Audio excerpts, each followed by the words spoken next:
Monggo. Perkenalkan, nama saya Sumarno dari Karangmanis, Pandak, Sidoarjo, Sragen. Ini di luar apa Gus? Di luar tema. Itu tema nggih. Monggo. Cara memandang atau cara mengistimewahkan memandang kita wajah pada yang maha hidup itu dari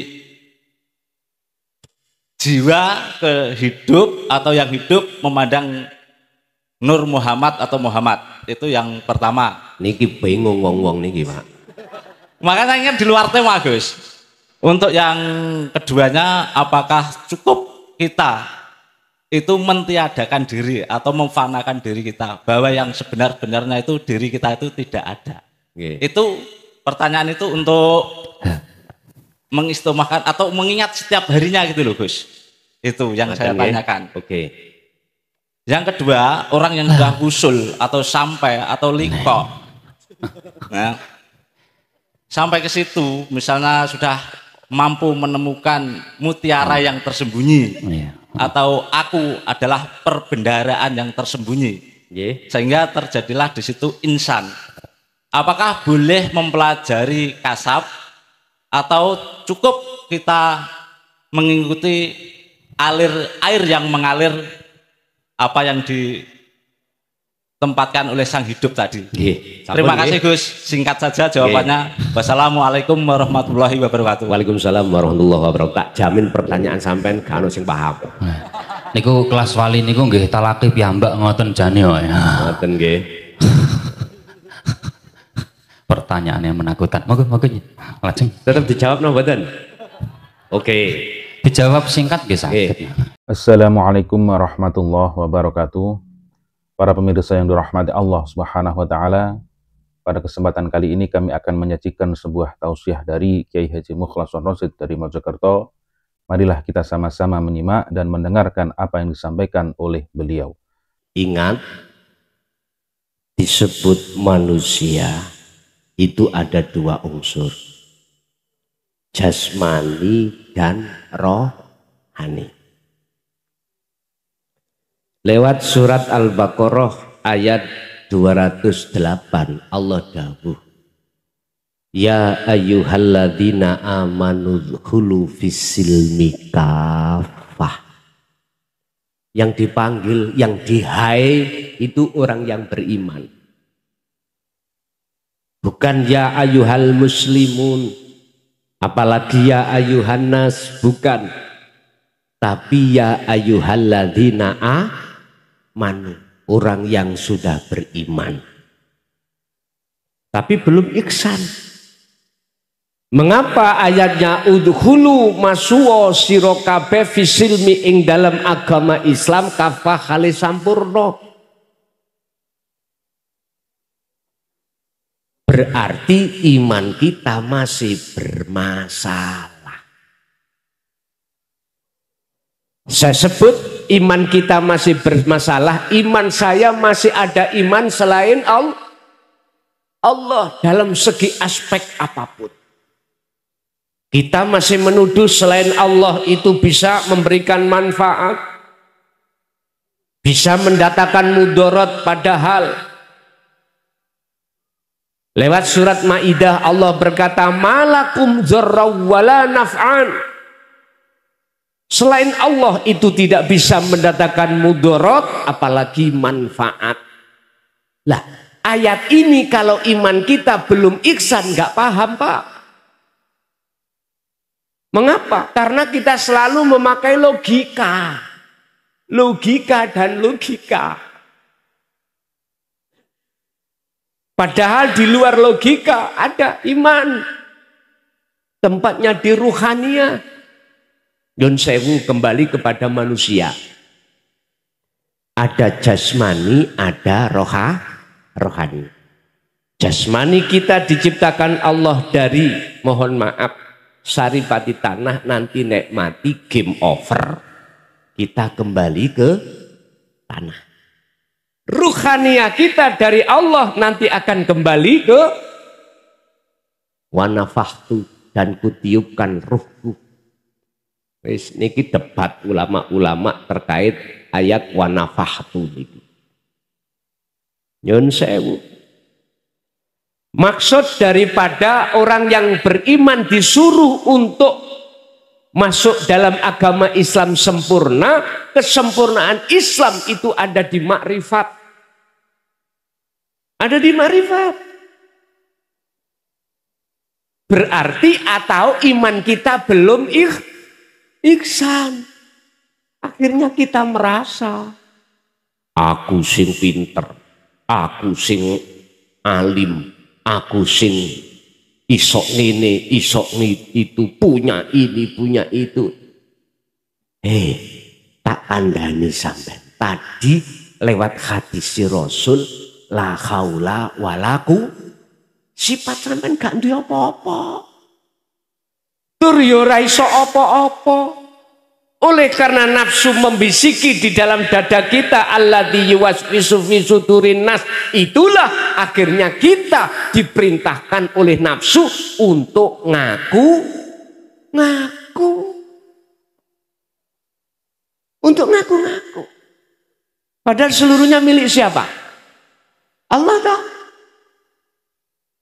Terus bagaimana jotoknya, dunungnya kita kok iso ngaku-ngaku? Pertanyaannya, benar nggak kita mengakui yang semuanya milik Allah kita akui milik kita? Anak TK saja bisa menjawab, tidak benar. Karena semua milik Allah. Oleh karena kita selalu memakai logika ini lupa, akhirnya kita terjebak di dalam satu kepentingan nafsu, yaitu ngaku. Qur'ane dibuka, Allahu khalaqakum wa ma ta'malun. Semua makhluk ini yang menciptakan Allah, wa ma ta'malun, apa yang muncul dan timbul dalam diri jenengan, bisa ngadeg, bisa lungguh, bisa rukuk, bisa terbangan, bisa maca Quran, bisa lesan ngomong apa, sumbere iku sangka Gusti, bukan dari kita. Cuman nafsu mendorong hati kita supaya beriman, ngaku-ngaku sing alim, sing isok moco yo awak dewi. Lah ngoten nggih? Innakum dolamtum anfusakum. Nabi Musa diutus oleh Allah ke kaum untuk mengatakan, ya qaumi, kaumku, Al-Baqarah 54. Innakum dolamtum anfusakum, sesungguhnya kamu itu zalim pada dirimu sendiri, yaitu tadi cara kula ngaku.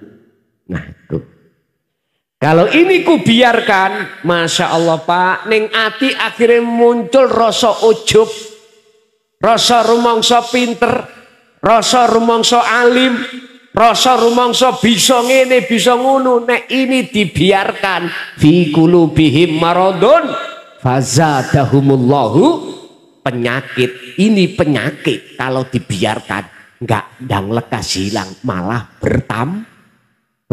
Akhirnya kula takabur, rumangsa luweh mulya daripada orang lain, rumangsa luweh alim daripada orang lain, padahal kabeh iku parane sangka Gusti. Gak sadar kita. Pun kembali kepada insan. Jasad kita diatur Allah dengan hukum syariat lewat nabi dan rasulnya masing-masing. Kita nabi yang terakhir Rasulullah Muhammad Sallallahu Alaihi Wasallam berarti mengikuti syariat Kanjeng, disuruh ngatur lewat hukum syariat jasmani iki Pak. Hafidhu ala sholawah was sholatil wusta, menjalankan perkara yang diperintah, lebih-lebih wajib sholat 5 waktu. Ditoto ning hukum syariat jasmani, duhur asar isya maghrib subuh, duhur asar maghrib isya subuh. Hafidhu ala sholawah, Tegakkanlah sholat 5 waktu ay al maktubah teng mriku. Iku jasad, Pak. Saiki ruhaniyahnya. Dari pertanyaan apakah ketika kita meninggalkan larangan dan menjalankan perintah secara syariah jasmani itu bisa mendorong hati kita dekat pada Allah, tak jawabkan tegas, tidak bisa. Wis. Jenengan terima gak terima terserah. Buktine Pak, gak usah ngomong wong liya, saya sendiri. Iya. Tekun Pak syariat kula Pak. Mohon maaf miturut kula wong kula niki sik ngaku-ngaku. Ya toh? Salat gak tahu bolong. Zakat apalagi. Puasa gak tahu Pak diutang. Haji pentahun misali. Tak jamin gak iso Pak mendekat. Bukti ini apa? Bukti ini sederhana mohon. Sholat itu aku sik kelingan perkara sak liyane Gusti gak bisa menjamin. Sebab apa? Ruhaniyah ini punya mata, jasmaniyah juga punya mata. Allah kasih jasmaniyah mata ini disebut ainul basyariyah untuk bersaksi terhadap makhluk. Ruhaniyah kita Allah kasih mata namanya ainul basyirah untuk bersaksi hanya terhadap wujud Gusti. Bagaimana mungkin ruhaniyah saya bisa melihat wujud Allah, minimal merasa Allah itu dekatlah meripati ati kula niki wuto. Nggak bisa. Allah terasa dekat nggak bisa. Tetep apa jare sing ngecat Lombok di sana. Dawukur ya, duding dukur ya. Allah ide ngomongin dawukur kono. Pun gak apa-apa iku proses. Ngoten lho nggih ya. Proses. Pertanyaan dan makanya saya menjawab dari pertanyaan Bapak tadi, apakah kita meninggalkan larangan dan perintah secara jasmani ini bisa menghadirkan hati untuk Allah terasa dekat? Enggak bisa. Jikalau tidak menyentuh terhadap rohani sampean, nggak bisa. Urusan diterima atau tidak rapopo. Sing jelas mengapa Al-Baqarah 208 Allah katakan amanu, berarti iman kita masih bermasalah alias belum ihsan. Sebab nyun sewu untuk menuju ke ihsan iku sejatine dandani mripate ati sampean kali kula yang selama ini khatamallahu ala qulubihim terkunci Pak, tertutup. Saya gak kaget Pak nek ngaji babakan ati iku hanya sedikit yang mau daripada yang tidak. Sejak dulu 24 tahun saya bisa rasakan semuanya itu. Tapi tidak menjadikan saya berputus asa, justru saya mesakti terhadap saudara-saudara saya selama ini ketika sholat Allah terasa jauh. Jadi saya jawab tidak bisa kecuali jenengan paham tentang la ilaha illa anta subhanaka inni kuntu minal dzalimin. Kecuali panjenengan iki juga mendawamkan, mendikirkan atau menyadari, merasa semua apa yang terjadi semata-mata sumbernya datangnya dari Allah. Bagaimana mungkin saya menjelaskan ayat berikutnya? Iku mang tasik wakaf. Ya. Bagaimana mungkin saya teruskan untuk ayat yang seterusnya? Ketika kamu meminta terhadapku, oleh karena itu mintalah padaku. Gak mungkin saya teruskan ini Pak, karena kita prosesnya masih ida sa'alaka. Idza sa'alaka ibadi, belum merasa kalau Allah itu dekat. Saya harus menjelaskan bagaimana caranya Allah terasa dekat. Bahasa sederhana saya gini, Pak. Apa mungkin saya membawa pelajaran orang-orang yang ada di universitas tak deleh nanggone SD? Mungkin mboten? Mboten mungkin. Prosesnya dulu ini. Baru kalau ini selesai, baru kita lanjutkan. Sebab di situ kan ayatnya gini, Muhammad, jikalau hambaku bertanya terhadapku, aku di mana, katakanlah aku dekat. Oleh sebab itu mintalah padaku, pasti ku kabulkan. Sebelum ke sini, Pak, harus kita selesaikan yang di depan ini dulu. Gak mungkin kita masuk dalam meminta padaku. Wis aku takok, jenengan punya tetangga sampean punya pohon kates, sampean iki kepingin kates, kepingin mendapatkan kates, jenengan metui tonggo sampean apa langsung sampean pundut?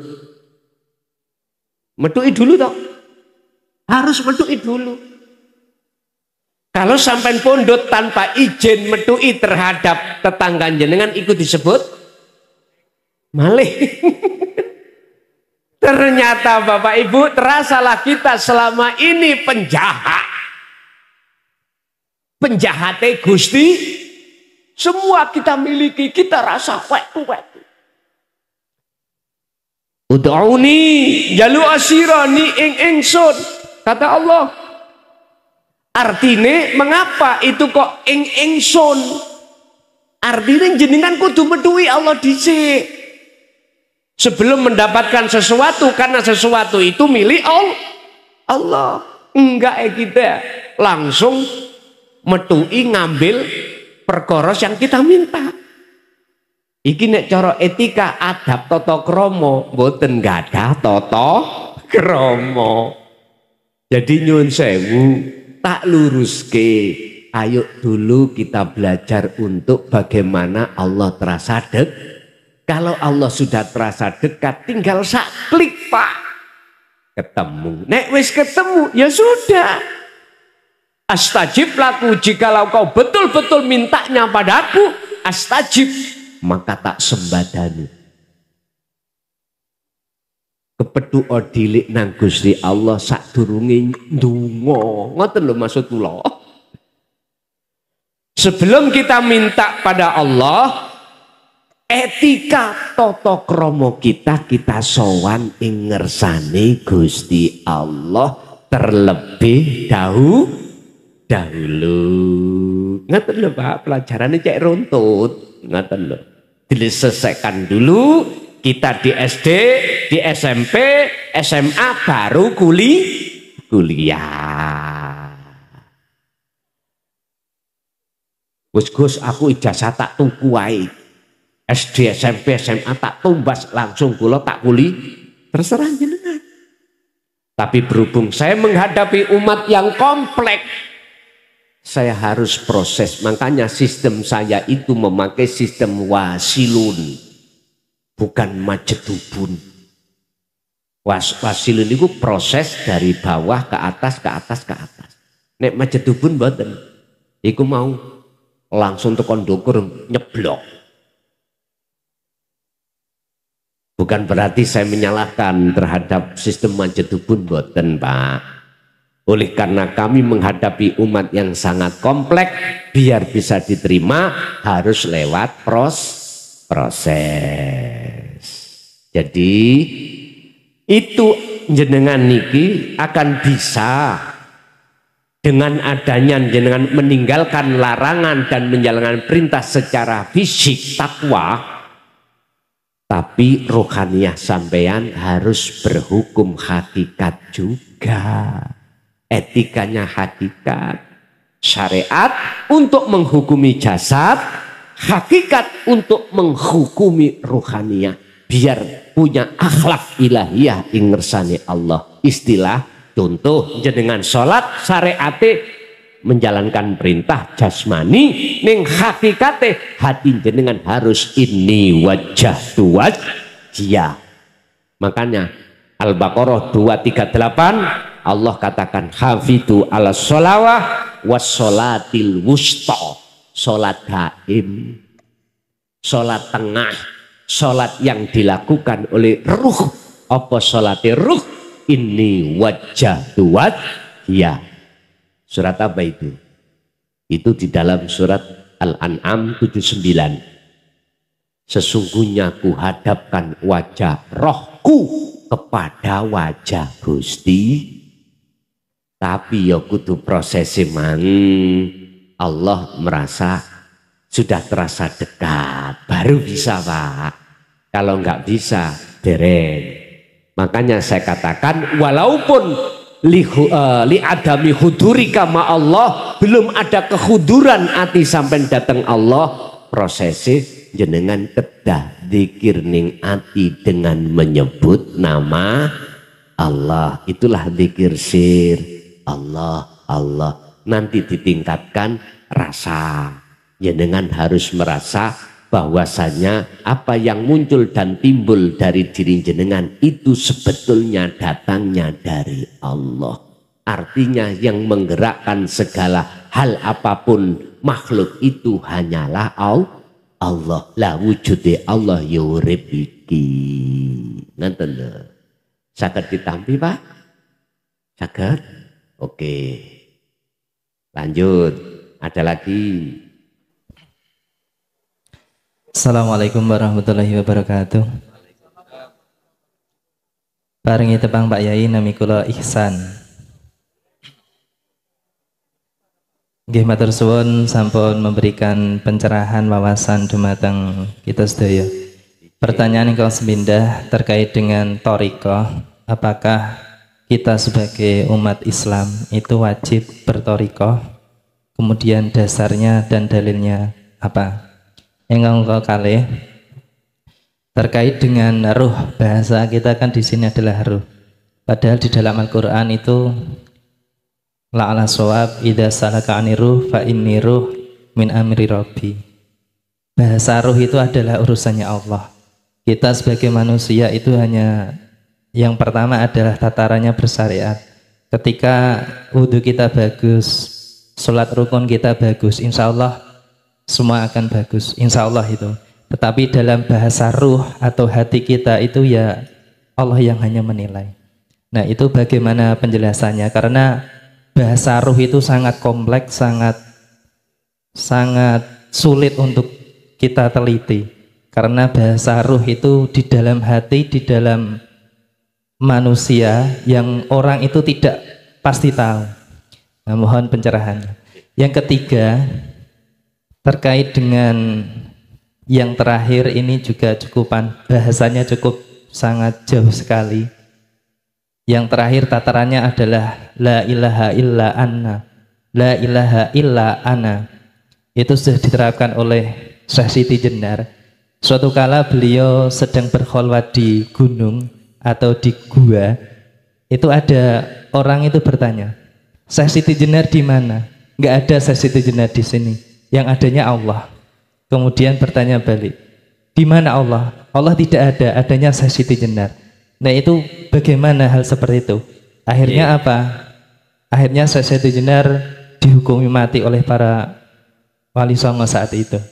Nah itu kalau kita bahasan seperti itu, berthariqah itu kan seakan-akan itu pembenaran sepihak. Jadi di luar sana itu tidak mau menerima. Kekhawatiran kita, apalagi masyarakat awam itu ya seperti itu. Apalagi di masyarakat awam itu syariat pun belum bisa, sudah bertauhid sampai ke titik hakikat dan ma'rifat itu luar biasa. Jadi untuk seperti pengajian ibu-ibu itu baru tataran syariat. Bagaimana berwudu, bagaimana menjalankan ibadah yang baik dan sebagainya. Itu Pak Yai. Terakhir, rukun Islam itu ada syarat rukunnya, sholat, kemudian zakat, haji, kemudian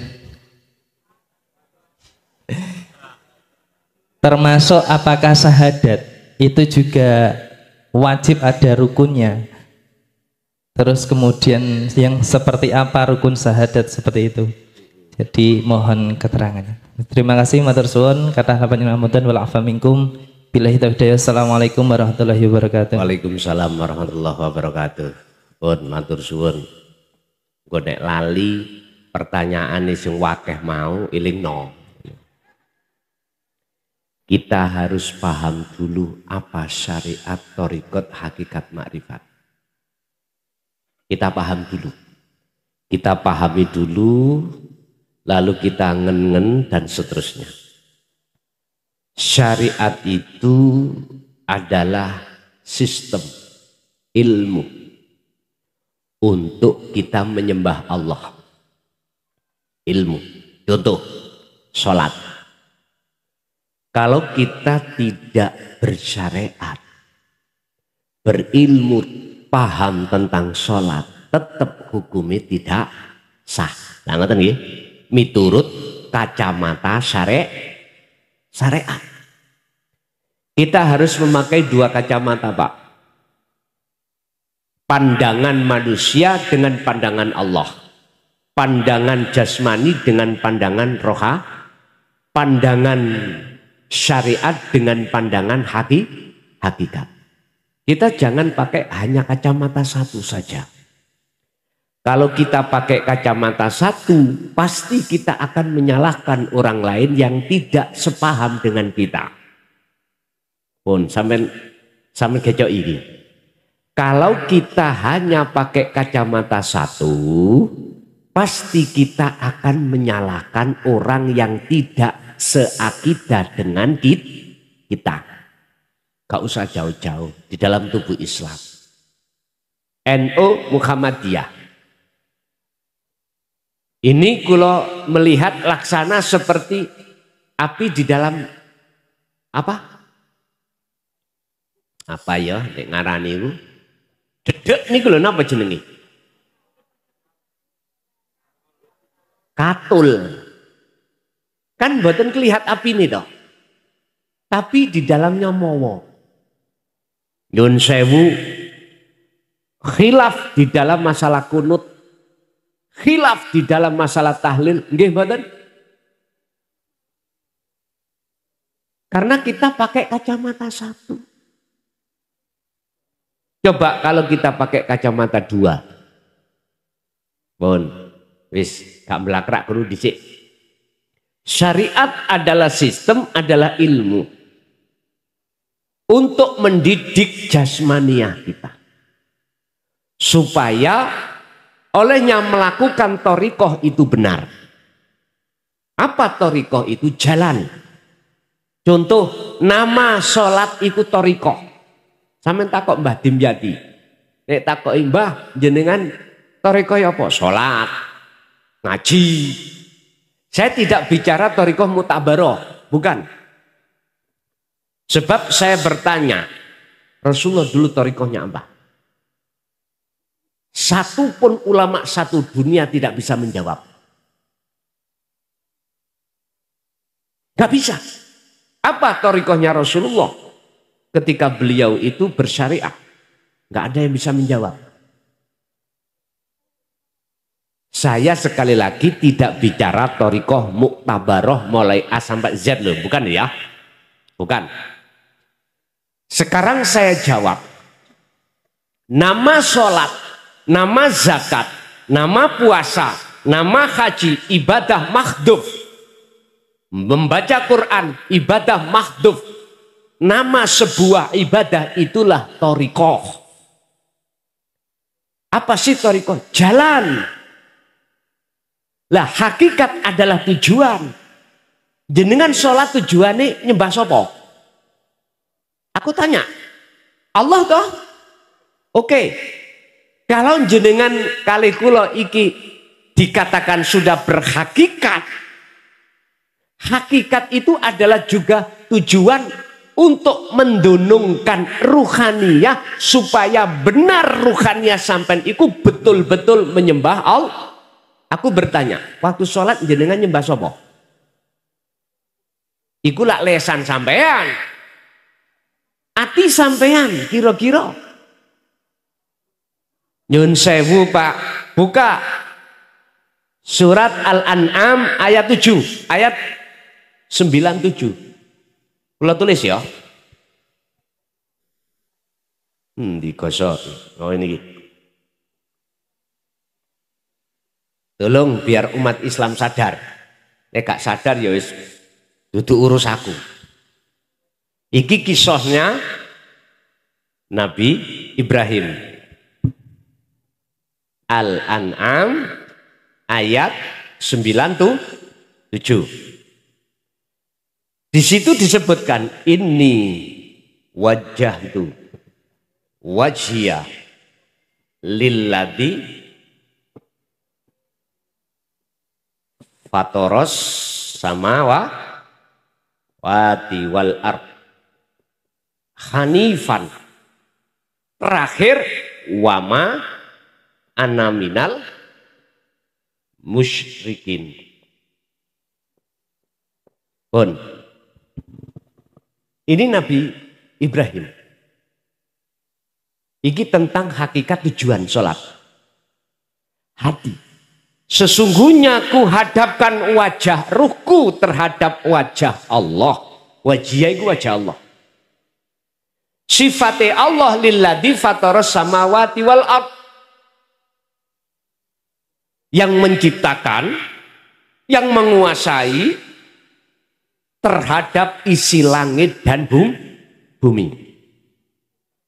Ketika ruhaniyah hati sampai betul-betul menghadap wajah Allah, hanifan dengan sungguh-sungguh, maka ayat yang terakhir, wama ana minal musyrikin, beliau mengatakan, dan saya bukan termasuk golongan orang yang menyekutukan Allah. Mafhum mukhalafah daripada ayat ini kebalikan. Barang siapa yang wajahnya hatinya menghadap samawati wal ard bukan menghadap Allah, maka jelas manafi iki hilang. Akhirnya wa ana minal terasa atau tidak terasa, itulah fakta yang terjadi. Makanya saya mohon maaf mekengkeng bersikekeh menjelaskan tentang hakikat itu supaya hati jenengan estu berhakikat menyembah hanya pada Allah. Wis sampen golek ining surat opo ayat opo jikalau menerangkan tentang sholat mesti memakai kalimat koma bukan fa'ala. Walaupun koma mengikuti wazannya fa'ala. Artinya apa? Fa'ala itu melaksanakan, mengerjakan.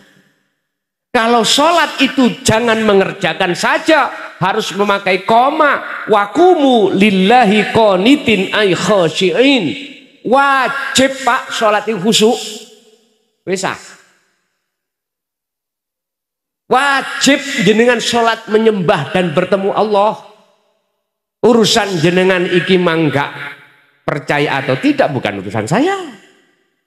Saya cuma menyampaikan aja. Apa sih hakikat adalah tujuan. Jadi tujuan sampean iku diluruskan supaya betul-betul ketika jenengan iki melaksanakan sholat estu makrifat dateng Gusti. Wujud tujuan adalah disebut makrifat. Makrifat bertemu khosyiin, khusyuk. Umpama saya umpamakan syariat itu kendaraan. Torikoh yo jalan sepeda. Iku syariate. Dalane entah jenengan lewat manapun kesini silakan. Apa tujuan sampean? Harus dibimbing.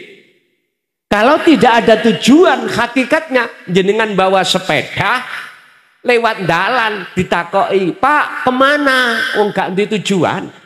Jawab sampean ya apa? Embuh. Lah, ketika jenengan duweni tujuan kesini ngaji, wujude tujuan sampean teng mriki disebut makri. Lah, terus sepeda sampean tele pundi? Diparkir enggak? Diparkir. Nanti dipakai lagi. Kalau jenengan sudah sampai di sini, mana sepeda sampean? Sampean parkir toh? Artinya gini, Pak. Ada proses-proses orang sholat itu ketika sudah sampai khosyiin makrifat, itu tergantung ruhaniyah sampai diletakkan Allah di makom khos opo khawasul khawas. Nek khos mesti sampai lali dengan hitungan rokaat. Nek khawasul khawas masih ingat. Tapi hati sampean itu tidak akan teringat pada selain Allah. Tak percaya dijajal. Dijajal. Jadi mohon maaf, sebelum saya menjawab yang pertama tadi, saya harus menjelaskan satu persatu mahua apa sing disebut syariat, thariqat, hakikat, makrifat. Jadi thariqah itu semua nama dari ibadah mahdhuf atau ghairu mahdhuf, itu thariqah. Rasulullah ketika menghadapi kondisi apapun, baik sholat, zakat, puasa, haji, atau aktivitas yang lainnya, ibadah yang tidak murni, beliau dahar, dia ngunjuk, dia aktivitas apapun, beliau jadikan itu sebagai sarana yang diberikan Allah untuk bertemu Allah. Itu Rasulullah. Berarti tak jawab thariqah Rasulullah itu seluruh ibadah mahdhuf ataupun ghairu mahdhuf. Apa mahdhuf? Ibadah murni. Salat, zakat, puasa, haji, maca Quran. Iku murni. Yang tidak murni, jenengan kerja, jenengan makan, jenengan beraktivitas apapun, itu yang tidak murni. Rasulullah memakai itu, beliau jadikan sebagai thariqah untuk bertemu Allah. Bon, terus nek takok jenengan dalilin dita wajib mlebu thariqah. Misalnya takok dalil gitu. Dalil itu apa sih? Tondo. Coba tak jawab ngenten. Sederhana mawon jawabanku lho. Jenengan wau nggo sepeda terus gak ono dalane iso tutuk kene. Halo. Jenengan betul sepeda nanti cak tujuan sampai ngaji. Terus dalane gak ono. Nyampe sini mboten? Wis iku jawabane. Enteng-entengan jawabane. Terus nek jawaban sampean cara thariqah ning Quran, buka tentang wasilah. Buka ning Quran bab wasilah. Wajib kita berwasilah. Berarti wasilah itu jenengan wasilah sanate kudu sambung. Sambung. Lah, jenengan wasilahnya lewat ndi? Untuk menuju nang Allah. Terserah. Thariqah sampai lewat ndi? Monggo. Makanya mohon maaf sekali lagi. Saya di sini tidak ngajak debat. Ya. Saya di sini mintanya dialog ya. Supaya bisa saling mengisi. Nek debat kan marine. Sampai subuh mekengeng dhewe. Sehingga tadi ada muncul kalimat iki masyarakat umum. Lah wong syariate durung teh kok kate nang tauhid hakikat marifat. Nyun sewu, jenengan berani menjamin ketika ibu-ibu sing tua-tua ini meninggal belum berhakikat makrifat, sampean wani jamin? Wani jamin enggak keselamatan beliau? Ayo, buka di dalam surat Al-Isra ayat 72. Wis ben clear mesisan.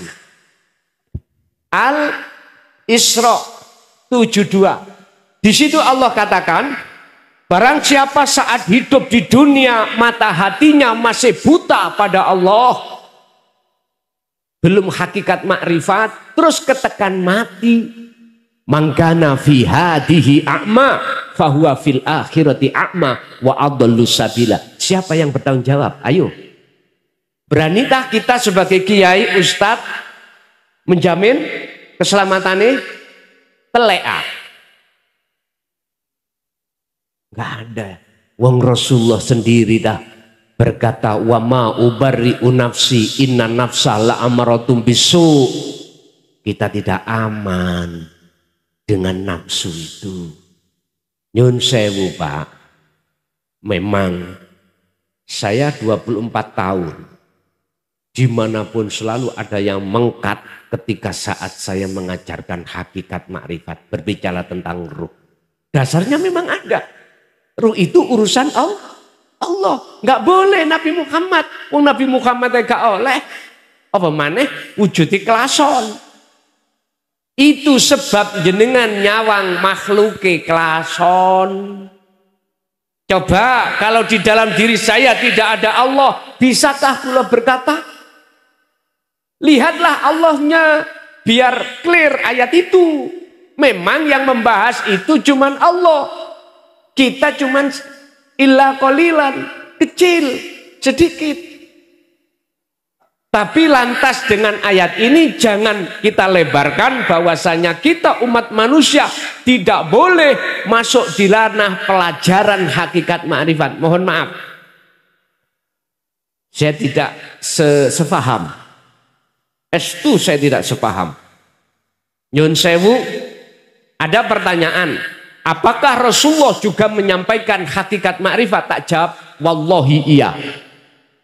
Buka di dalam surah Al-Anbiya ayat 87 tentang la ilaha illa anta. Buka di dalam surat Al-Anbiya ayat 25, la ilaha illa ana. Wa ma arsalna min qablika mir rasulin illa nuhi ilaihi annahu la ilaha illa ana fa'budun. Muhammad dalem Gusti, aku tidak pernah mengutus utusan sebelummu bahkan terhadap dirimu kecuali harus mengemban, menyampaikan, menjelaskan tentang hakikate, tentang makna, tentang maksud la ilaha illa ana. Nek tidak, kalau kamu tidak mau menerima dan menjelaskan, maka jangan jadi rasulku. Bukan. Lagi, mohon maaf, surat Al-Ikhlas ayat 1, Kul huwallahu ahad. Katakan Muhammad, jelaskan tentang masalah Allah itu ahad, esa, tunggal. Mohon maaf, hakikat nek dengan syariat dengan hakikat nek gak podo-podo nggawa kacamatane loro mesti gelut. Laksana air dengan misia. Karo-karone kudu nggawa. Nek nggawa clear. Nek nggawa clear, Pak, temenan. Makanya nyun sewu. Tadi sudah saya katakan, kita manusia tidak hanya jasad, juga ruhania. Bangunlah jiwanya, bangunlah badan untuk Indo. Lagunya kebangsaan ngono ta? WR Supratman ya. Qur'annya yang ngomong. Surat Al-Qasas ayat 77. Wabtaghi fima atakallah darul akhirah, urusan akhirat, urusan rohania harus sampean cari. Tapi urusan dunia jangan kau tinggalkan. Loh ini lho maksudnya. Jadi nyun sewu Bapak Ibu, memang secara Quran muhakamah ada ayat hujah yang mengatakan tentang roh itu hanya urusane Gusti Memang ya, tapi lantas jangan jenengan mandang makhluknya Nabi Muhammad. Pandanglah hidup yang menguasai Nabi Muhammad itu siapa. Nek jenengan mandang kula makhluk gak ketemu dengan ayat ini, tabrakan. Tapi nek sampean bisa memandang Allahnya, sebab Allah tanpa ada pada diri kita, coro saya nggak mungkin kula saged nyontot, saged ngomong lho gak iso. Tapi nafsu selalu menghujam dalam hatiku untuk aku disuruh untuk ngaku. Ya ini loh. Bagaimana mungkin kita akan bisa memandang Allahnya, lawang mata hati kita masih buta. Akhirnya jatuhnya iman kita yang memberikan pengajaran la ilaha illa anta iku makhluk. Ya ini loh Pak, ndadekno gelut iku ya ono kene. Terkait masalah siapa? Sesiti Jenar dengan Wali Songo. Jenengan lah cari sejarah toh. Nggih mboten? Ya apa gak lakan gorong ro. Kita semua kan cari ini. Nggih mboten? Kita cari sejarah sing ono film. Iya enggak? Iya apa enggak? Kita kan enggak tahu. Kita semuanya di sini itu mbade-mbade. Nyuwun sewu Pak, mohon maaf tidak ada ceritanya ala inna auliya Allah la khaufun alaihim walahum yahzanun, saling membunuh, nggak ada. Kalau boleh saya katakan, itulah propaganda orang-orang yang tidak suka dengan ajaran Rasulullah di jalur hakikat makrifat. Kalau boleh saya katakan ya, kalau boleh.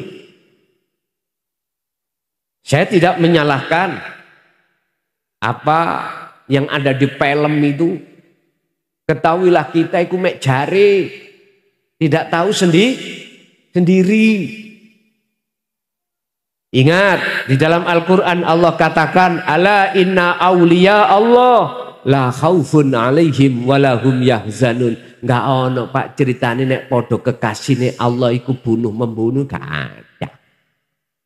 Orang yang hatinya sudah berbudi luhur, nggak akan mungkin dia akan menyakiti orang lain. Nggak akan mungkin muncul riak, takabur, sum'ah, hasud, nggak ada. Kalau hati sudah berbudi luhur. Kalau hati kita betul-betul sudah hudur ingersane Allah, maka tidak akan hati punya sirik nang wong liya. Makanya tolong belajarlah Al-Quranul Qadim. Jangan belajar Al-Quranul Karim aja, biar paham. Pakailah kacamata dua, pandangan Allah dengan pandangan manusia. Hablum minan nas ya hablum minallah. Habl iku tali Pak, hubungannya sesama manusia. Hablum minallah berarti taline roh nang Allah langsung. Buka Al-Baqarah 256 tentang habl. Faqadistamsaka bil urwatil wuthqa lam fisomalaha. Pegang teguhlah tali Allah itu.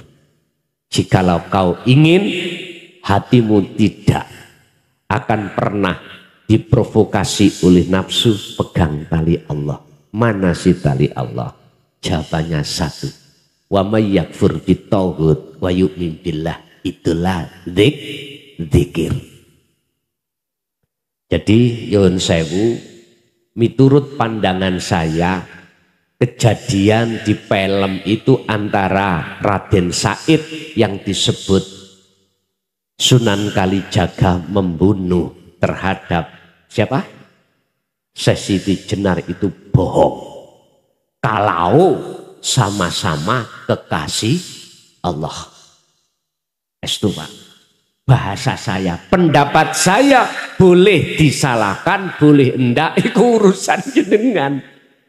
Sebab itu munculnya la ilaha illa ana. Jikalau Rasulullah tidak menyampaikan tentang la ilaha illa ana, nggak mungkin logikanya akan muncul surat Al-Anbiya ayat 25, nggak mungkin.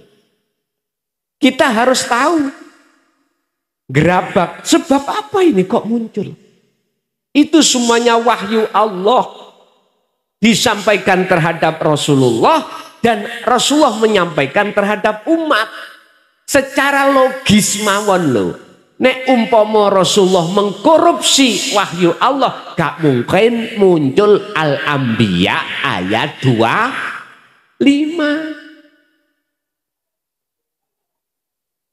Jadi Bapak Ibu, terkait masalah perseteruan kejadian sejarah film bahwasanya Sunan Kalijaga membunuh Syekh Siti Jenar, menurut pandangan saya dari sisi hakikat kacamata tidak pernah itu terjadi. Enggak pernah. Jikalau sama-sama kekasih Allah, enggak ada ceritanya. Kalau sama-sama kekasih Allah, tanda kekasih Allah bagaimana toh Pak? Buka di dalam kitab Hikam. Tanda-tanda kekasih Allah. Pertama, la yarawna li anfusihim syai'an. Yang kedua, bal yusyahiduna annal fa'ilahu wallahu ta'ala. Apa?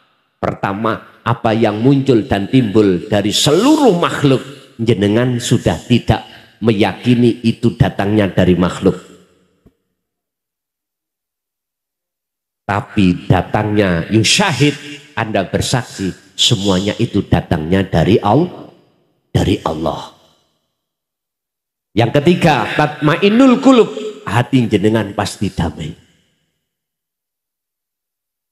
Bon. Yang ketiga terkait masalah rukun Islam. Ya, mulai syahadat, sholat, zakat, puasa, haji. Pertanyaannya, apakah di dalam syahadat itu ada rukun? Apa sih syahadat itu? Persaksian. Bersaksi, melihat, bersyuhud. Tinggal jenengan ini melihat siapanya. Bersaksi terhadap siapa. Bersaksi yang benar, yang menyaksikan wajib tahu siapa yang disaksikan. Siapa yang kau saksikan? Asyhadu an la ilaha illallah. Allah yang bagaimana? Pokoknya Allah, ya jangan gitulah. Jangan diantem pokoknya. Ya dialah yang menciptakan langit dan bumi. Iya, masyarakat TK ya paham. Cuman maksudnya yang bagaimana bersaksi itu. Iman kita, percaya kita terhadap Allah ada dua. Nurul iman dan hakul iman. Iman kita percaya Allah itu yang menciptakan jari ini. Jari mana? Jari kitab, jari Quran. Oke. Itu proses kita gak salah. Tapi jangan berhenti. Jari itu piye carane sampai bisanya membuktikan. Satu contoh, saya kasih tahu. Pak, saya tadi lewat tol, keluar tol Sragen. Di situ ada kecelakaan. Saya jenengan tak kabari. Jangan iman. Percaya. Karena apa? Karena saya kasih tahu kabar. Tapi iman sampai niki seuglak-uglik. Tidak tahu sendiri. Yang jenengan harus ke tol sana buktekno. Kalau jenengan tahu sendiri, maka iman sampai kokoh. Artinya saya tak kasih tahu. Innallaha huwa rabbi wa rabbukum. Sesungguhnya Allah iku Tuhanku dan Tuhanmu. Fa'buduh mongko nyembah sirohu ing Allah. Tak kabari. Lah zaman ya akhirnya beriman, langet enggak? Lah maksudku ojo berhenti di situ, buktekno Allah yang manakah yang harus jenengan sembah? Ini jalannya Pak, satu-satunya jenengan harus memahami tentang pendidikan hakikat di dalam ruhaniyah jenengan. Makanya mengapa di dalam Nahdien itu ada ilmu tasawuf, ya, ada ilmu hakikat, ilmu tauhid. Tujuannya itu untuk mendidik umatnya itu bisa mengesahkan Allah. Rasulullah menyampaikan, oke, huwaladzi arsala rasulahu bil huda wa dinil haq. Nah ini, dialah Allah yang mengutus utusannya Muhammad bil huda dengan membawa petunjuk wa dinil haq aidinu tauhid. Tujuannya supaya jenengan bisa mengesahkan Allah hatimu. Liyudhirahu ala dini kulli, untuk mensucikan hati sampean kali kulo yang selama ini kita itu dalam belenggunya hawa nafsu. Walau karihal musyrikun, walaupun ditolak, dibenci oleh umatnya, maka Rasulullah tetap menyampaikan. Makanya saya 24 tahun ini Pak, umpama ditimbang sing benci ambek sing purun, sing sami'na wa asoina dan sami'na wa atokna, luwih banyak iku sami'na wa asoina, menolak. Gak apa-apa, kata salahnya, iku hak panjenengan masing-masing. Enggak. Karena ingat, cuman ingatlah kita di dunia hanya satu kali. Coba kembali kepada surah Al-Isra. Barang siapa saat di dunia hatinya masih buta pada Allah, terus mati, maka di situ akan buta dan gelap. Wa adallus sabila, dan jalannya lebih sesat. Ayo dingen-ngen ayat ini nggone arepe turu. Dingen-ngen. Saya tidak ada niat untuk memaksa jenengan beriman. Apa yang kusampaikan, enggak Pak, iku hak jenengan masing-masing. Intine mek ngeten, jenengan kali kula iki nek selama masih ngaku-ngaku rumangsa alim, rumangsa pinter, pinter kitab, pinter nahwu, pinter sorof, pinter fikih, pinter hadis, tak jamin sampai kapanpun hati kita buta pada Allah. Estu. Tak jamin. Estu. Sampai kapanpun kalau kita masih dalam hati ada rasa pengakuan diri makhluk, tak jamin sampai kapanpun kita tidak akan pernah hati kita, mata hati kita kebuka. Kebuka terhadap sejatinin Allah di situ, maka kita tetap kegolong orang-orang yang khotamallahu ala qulubihi. Nggih. Ono sing kancrit enggak pertanyaan memang? Ada sing keri? Tolong sampean elingno. Pertanyaan dari Bapak tadi lah. Sudah semuanya menjawab? Oke. Mungkin Ibu sekarang kantos ada? Kalau Assalamualaikum warahmatullahi wabarakatuh. Waalaikumsalam warahmatullahi wabarakatuh. Biasanya lewat WA, karena ini di Sragen ya saya tanya langsung. Monggo. Perkenalkan, nama saya Sumarno dari Karangmanis, Pandak, Sidoarjo, Sragen. Ini di luar apa Gus? Di luar tema. Itu tema nggih. Monggo. Cara memandang atau cara mengistimahkan memandang kita wajah pada yang maha hidup itu dari jiwa ke hidup, atau yang hidup memandang Nur Muhammad atau Muhammad, itu yang pertama. Niki bingung wong-wong niki Pak. Makanya di luar tema Gus. Untuk yang keduanya, apakah cukup kita itu mentiadakan diri atau memfanakan diri kita, bahwa yang sebenar-benarnya itu diri kita itu tidak ada. Itu pertanyaan itu untuk mengistimahkan atau mengingat setiap harinya gitu loh Gus. Itu yang saya tanyakan. Oke. Yang kedua, orang yang sudah usul atau sampai atau liko, nah, sampai ke situ, misalnya sudah mampu menemukan mutiara yang tersembunyi, atau aku adalah perbendaharaan yang tersembunyi, sehingga terjadilah di situ insan. Apakah boleh mempelajari kasab atau cukup kita mengikuti air yang mengalir apa yang ditempatkan oleh sang hidup tadi? Terima kasih Gus, singkat saja jawabannya. Wassalamualaikum warahmatullahi wabarakatuh. Waalaikumsalam warahmatullahi wabarakatuh. Tak jamin pertanyaan sampean gak ono sing paham. Niku kelas wali niku nggih talake piyambak ngoten jane ya. Ngoten nggih. Pertanyaan yang menakutkan. Moga lajeng. Tetap dijawab no mboten? Oke. Dijawab singkat nggih saged. Sing paham ngoten mawon. Buka dalam surah Al-Baqarah 54. Sejarah Nabi Musa terhadap kaum. Allah perintahkan wa idh qala Musa liqaumihi ya qaumi innakum dolamtum anfusakum bittikhadikumul ijlah. Oleh sebab kaum Nabi Musa semuanya podo nyembah anak sapi, maka Nabi Musa itu disuruh Allah untuk memperingatkan, hei kaumku, innakum dolamtum anfusakum, kau telah berbuat dolim terhadap dirimu sendiri. Dengan bentuk apa dolimnya? Menjadikan anak sapi sebagai sesembah. Iku kinayah pak, empun diuntal anak sapi.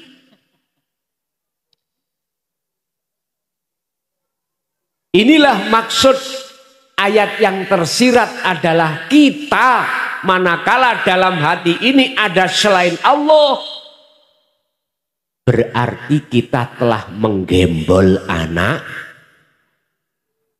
sapi, namanya pedet. Nek dijarno akhirnya gede dadi, nek wis dadi sapi belen, makanya dek wingi dibelai.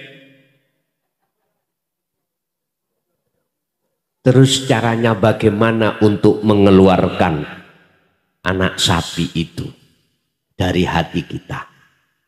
Teruskan ayatnya, faktulu anfusakum. Gini kok gak paham, jenengan tak jelas no. Ringkes ilangono keakuanmu sing duweni rasa isok ngene isok ngunu, punya ini punya ilangono, sebab semuanya milik Allah. Itulah proses tahali menuju tajalli. Itulah dzikir nafi itsbat. Titik. Nomor kali bab menghadap.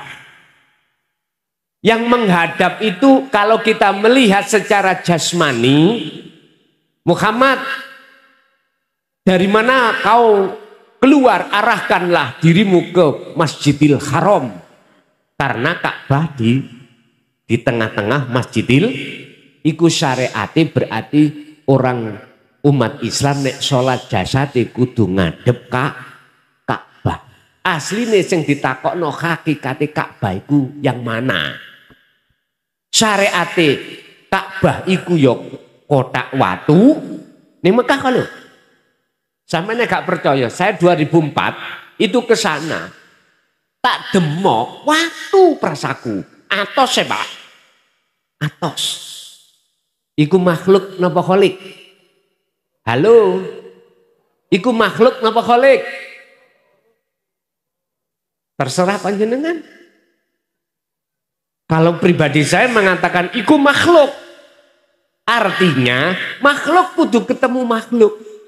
Ya iki jasmani ngadepi ke jas, karena ada kisah. Ada kisah kiblat. Sebelum ada di Mekah, Masjidil Haram itu ada di Baitul Maqdis. Kiblat tetap jasad ngadep ke sana. Orang Indonesia harus sholatnya menghadap ke barat karena posisi Ka'bah itu di barat. Kalau nggak percaya, jenengan gaya masjid imamnya ngadep ngetan. Nek gak didugang MUI sampean. Salah. Harus ngadep sana. Cuman ruhaniyah sampean iku harus tahu hakikat kiblat. Ka'bah iku ndi hakikate asline pundi. Ini yang harus kita cari.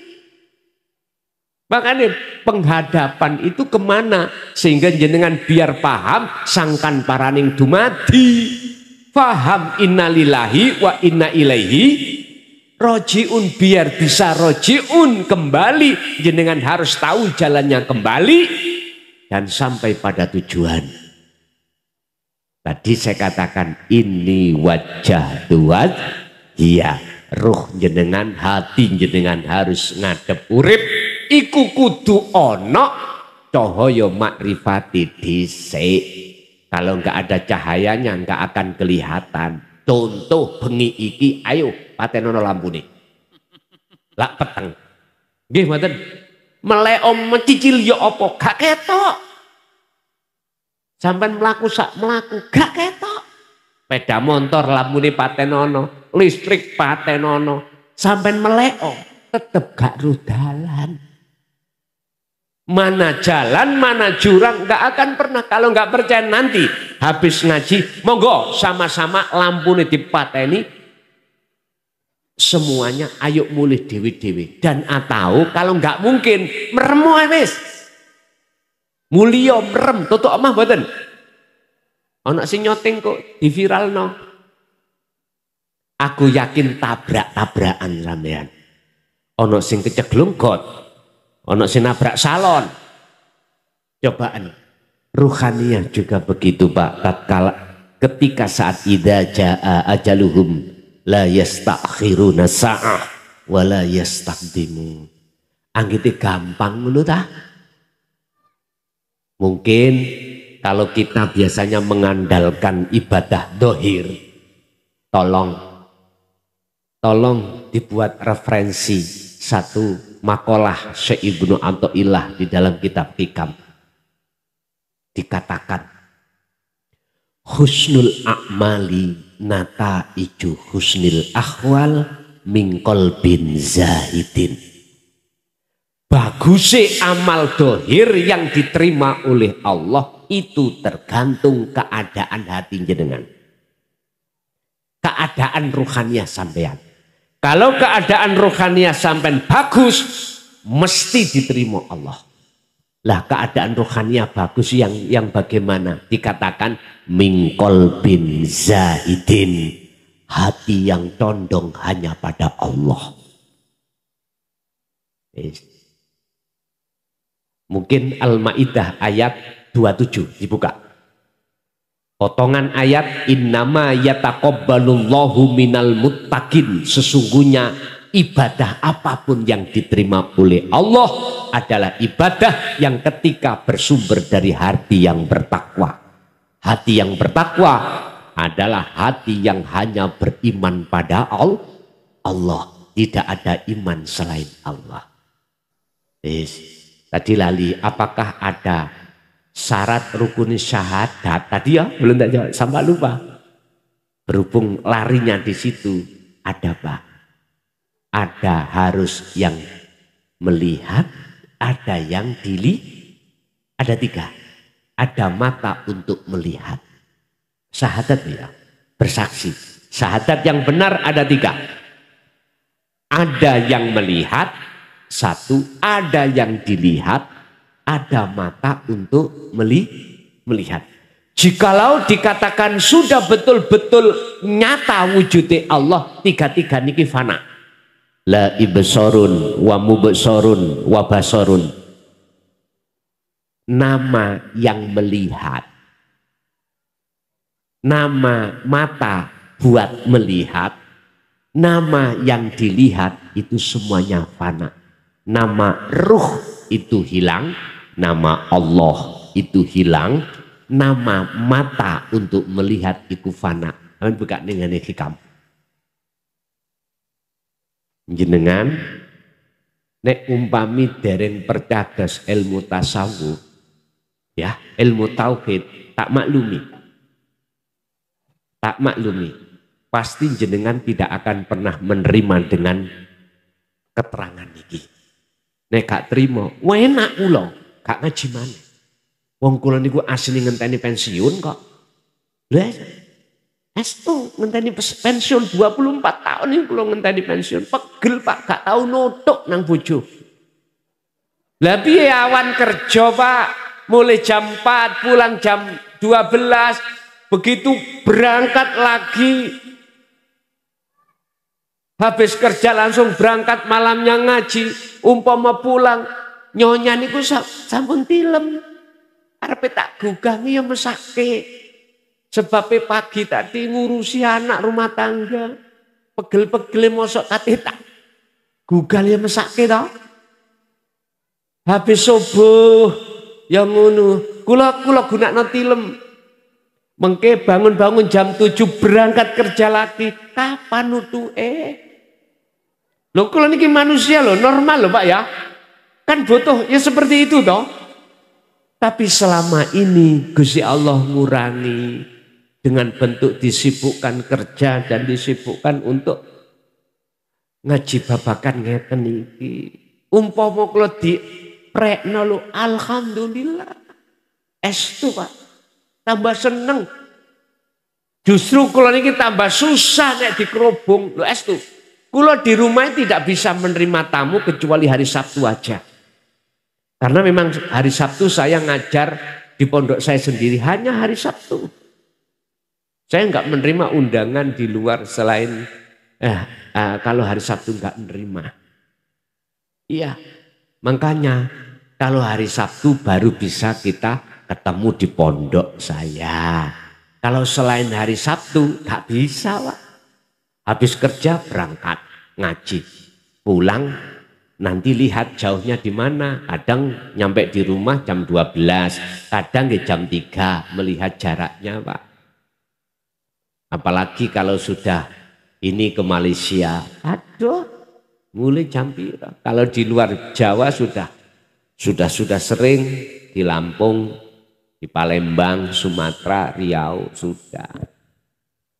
Tinggal, mohon maaf, kuat apa gak jasad ini. Makanya kalau aslinya cepet pensiun, pingin dan cepet pensiun. Estu. Bon. Jadi syaratnya wonten 3 wau, ada yang bersaksi, ada yang disaksikan, ada mata untuk melihat atau menyaksikan. Tapi kalau sudah dikatakan syahadat tunggal, gak syahadata ini, udah semuanya habis. Gak ada sebutan-sebutan siapapun gak ada. Karena namanya ahad, itu gak ada 2, gak ada 1. Artinya ahad itu tidak ada yang lain. Tinggal pertanyaannya, di dalam hati kita masihkah ada selain Allah? Nah, nek durung ojo mati dhisik. Estu kula pesen sadurunge tak tutup niki, dateng jenengan tolong ojo mati dhisik. Nek gak hatimu jenengan, hati jenengan kali kula terbebaskan dari butanya hati pada Allah. Wa anibu ila rabbikum wa aslimu lahu min qabli ayatiyakumul adab tsumma la tunsurun. Bagaimana nasib ruhaniah kita ketika saat kita meninggal, posisi kita masih dalam keadaan buta. Tsumma la tunsurun, tidak ada cahaya, tidak ada pertolongan dari Allah Subhanahu wa taala. Naudzubillah min dzalik.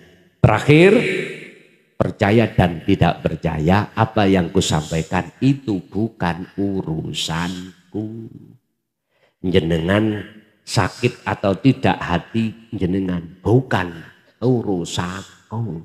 Urusanku cuman menyampaikan saja, mudah-mudahan walaupun sedikit apa yang disampaikan bersamaan dengan hidayah Allah Subhanahu wa taala. Sebab jikalau tidak bersamaan hidayah Allah kita terima sampai kapanpun, innalladzina kafaru sawaun alaihim a'anzartahum am lam tundirhum la yu'minun.